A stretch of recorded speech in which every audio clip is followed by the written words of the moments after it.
kastugan, hindi malilimutan ang asaran na merong pikunan, lalo na rin ang unang niligawan, unang kabiguan.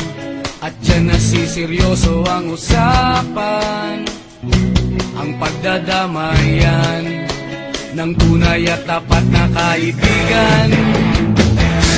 Kung mga buwan,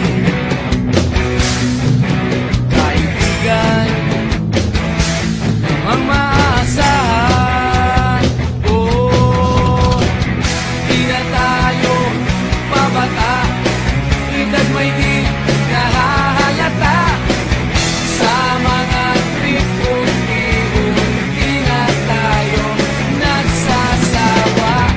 Pero kahit ganon, barkadang matatag hanggang sa ngayon. Minsan man magkita, tiyak may kwela, yan ang aking mga tropa.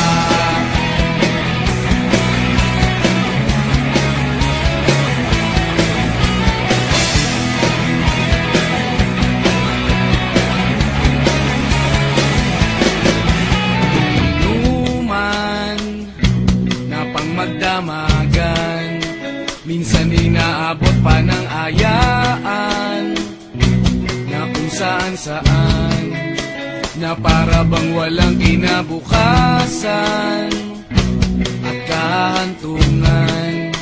At dyan nasiseryoso ang usapan, ang pagpapayuhan ng tunay at tapat na kaibigan. Kung mga baliw, kaibigan,